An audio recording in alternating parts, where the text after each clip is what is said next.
Hafa good afternoon. My name is Nora Camacho. I'm the Deputy Director of the Guam Build-Up Office out of the Office of the Governor. We have a very interesting topic today. We may talk about infrastructure, we may talk about the movement of goods, we may talk about social services, but I think when they announced that the military was coming, a lot of people saw the rise in construction costs, they saw the rise in median prices go up, and they started to wonder, where are we going to live?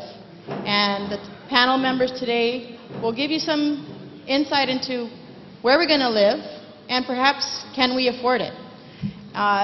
Just like all the other panels, I'm going to have them introduce themselves, and I ask them to explain to us what they see as their role in the housing market. We've got a very good panel. We were outside speaking briefly, and we came to the conclusion that all of them have to work together so that we all have a place to live and that we can afford a place to live, whether we're in the lower income bracket or the higher income bracket. Our concern is, where are we going to live?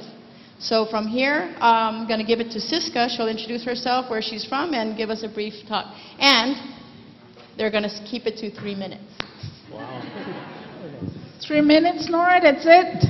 Siska Hutapea, Managing Partner and Chief Appraiser at Captain Hutapea and Associate.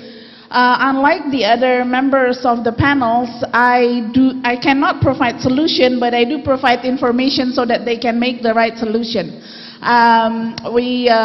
Captain Real Estate Group, we provide data regarding real estate market on Guam.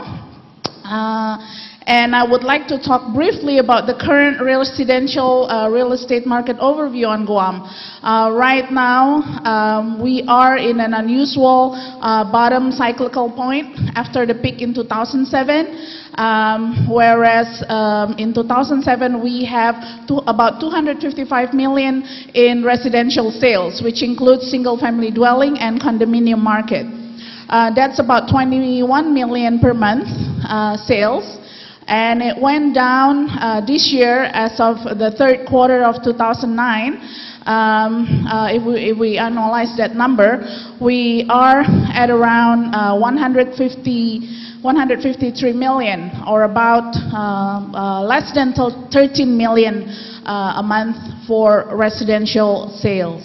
Right now, the median price for single-family dwelling on Guam is about 194,000, slightly down from the 215,000 in 2008. But it's more because the lower priced homes are sold within this year to local investor. So that's briefly about the residential real estate market overview. I don't want Nora to kick me because I'm over 3 minutes, but. You can take that one. Well, thank you for the opportunity to come and be a member of this panel. My name is Matt Cruz. I'm with the Bank of Guam. I'm the Vice President of Business Development. I also have a background with mortgage lending. I'm here basically to give you the bank or a financial institution's perspective on the subject matter. If we take Siska's $194,000 median price for a home, we're looking at, let's say, a family, an individual who brings in around $36,000, who has zero debt, and who has about $50,800 worth of cash in the bank in order to close the loan. And we're talking about an 80-20, that's a 80% loan to value. You have 20% down, it's about $38,000, and we're looking at around a closing cost of about $12,000. Can I see anybody standing who has $50,800 to close a loan for a median price of $194,000? Unfortunately, the makeup of the individuals who are out there looking, they may have more, they may earn more than $36,000. However, they also carry debt with them. Let's face it, in this society, it's difficult to make, I guess, to maintain a certain standard of living based on, a lot of us have gotten spoiled and are not the same individuals as our parents were. We don't have the same spending habits as our parents. But as a financial institution, we try to look and we try to make our way through underwriting and federal regulations in order to put together solid loans, to make sure that these loans, that individuals who do obtain these loans can afford these loans, to make sure that the collateral, that these loans are secured by are of quality, and that is our responsibility. And also we have to address the social, civic responsibility as a business here on island, our responsibility to the community, and to weigh those responsibilities with responsible underwriting. Thank you.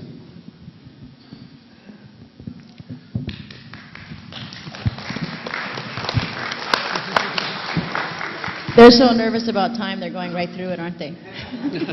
3 minutes. Thanks, Nora. My name is Jeremy Rojas. I'm the president of the Guam Housing Corporation. Guam Housing Corporation is a government entity which provides alternative financing solutions for first-time home buyers who have been unable to obtain mortgage financing through conventional institutions, kind of like the person that Matt just talked about. Of course, you know, being in essence, it's something of a subprime lender, and being a public corporation, it's our job to focus on assisting our local island residents who are unable to get the financing or purchase a home through local banks, to still afford them the possibility of purchasing homes. We do take on a greater degree of risk.